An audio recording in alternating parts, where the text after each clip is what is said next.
कि अमीरों को अपने स्विमिंग पूल भरने के लाले पड़ गए और तब जाकर किसी के दिमाग की बत्ती चली।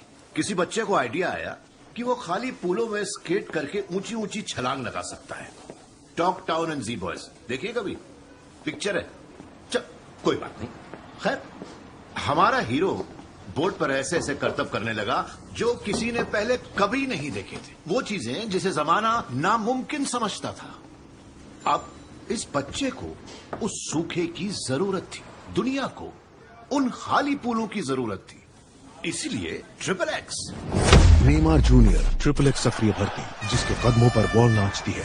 20 की उम्र तक 100 गोल्स किए, सोचा उसे एवेंजर्स में भर्ती कर रहे हैं। क्या तुम आज पहले से ज्यादा सेफ महसूस करते हो?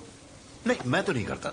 मतलब दुनिया की सबसे बड़ी और महंगी फौज होने के बावजूद हम एयरपोर्ट में जूतों और कच्छों में छिपे बमों से डरते हैं। ऐसा क्यों है? क्योंकि सिपाही हुक्म मानने और जंग लड़ने के लिए ही बने। पर हम, मेरे दोस्त, कोई जंग नहीं लड़ रहे हैं। हम जो हैं, हम जोखिम से लड़ रहे हैं, इसीलिए ट्रिपल एक्स। क्या बात है, खाते क्यों नहीं? भूख नहीं लगी? São 7:30 da manhã. तो दुनिया में कहीं तो लंच या डिनर का वक्त होगा, उसको सोचो और खा लो। जानते हो सेफ किसे लगता है? वो जो इंचार्ज है, दुनिया को हराने वाले, अव्वल दर्जे के वो अमीर बेशुमार दौलत वाले, करोड़ों के रखवाले।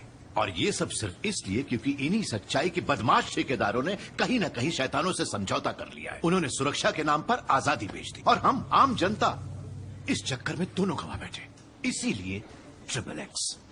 जब बाकी सब जमीन तक ही सीमित हैं, हम स्केटबोर्ड पर वो करने लगे जो पहले कभी किसी ने देखा भी नहीं। बस यही कहना था मुझे। मैं हमेशा से एक जासूस ही बेहतर था, सेल्समैन तो कभी नहीं बन पाया। तो क्या कहते हो? मैं कोई हीरो नहीं हूं, मैं तो बस फुटबॉल खेलता हूं।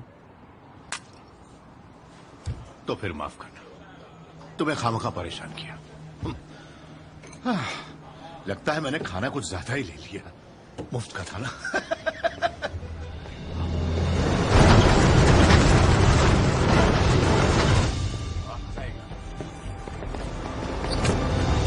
नीचे बैठ जाओ, जल्दी। पैसे इधर लाओ, हिलना मत, जल्दी करो।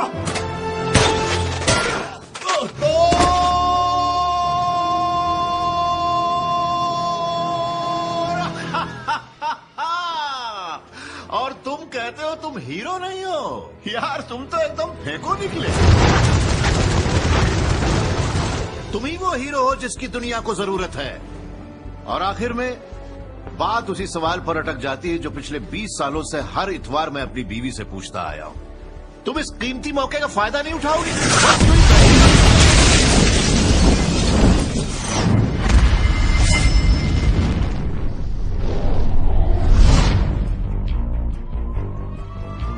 CIA मुख्य कार्यालय, न्यूयॉर्क सिटी।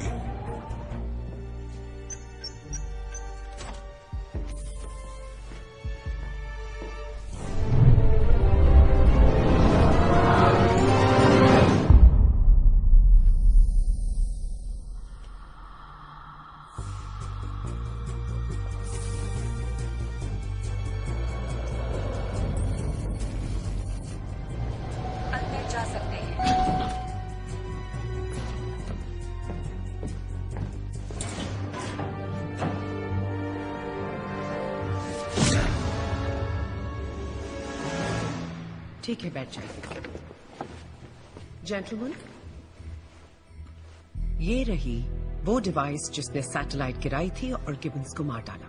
साइंटिस्ट ने इसे नाम दिया है पैंडोरा's बॉक्स।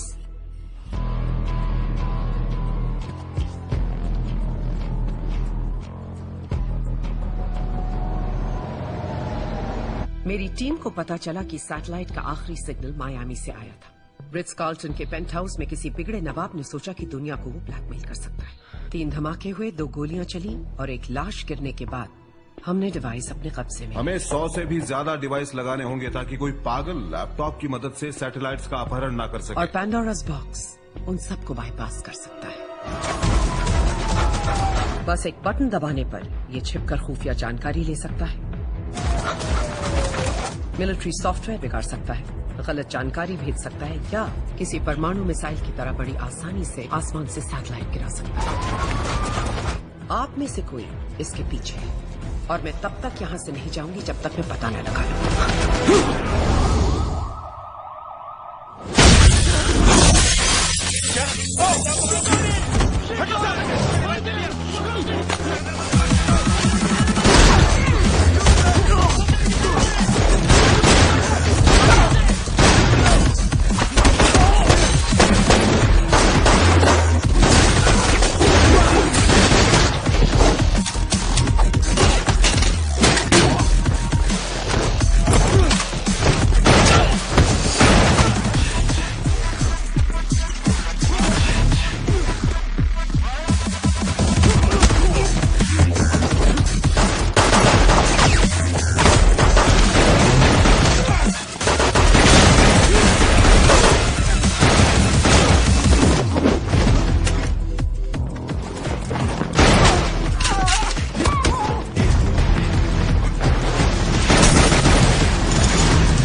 मुझे किताब से मारेगा? पढ़ने का शौक है? पहले चैप्टर 1, पेज 1 खुद ही पढ़ लेना।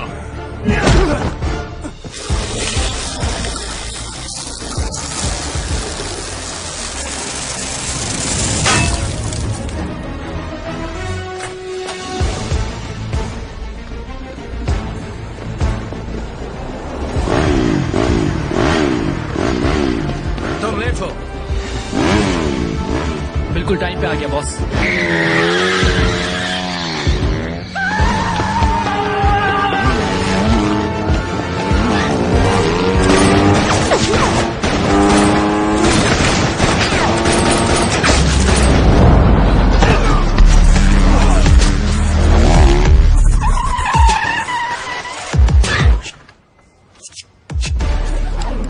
वो यहाँ घुस आते हैं, हमारा गला दबाते हैं और वो एक डिवाइस चुरा लेते हैं जो किसी भी मुल्क को सबसे ताकतवर बना सकता है।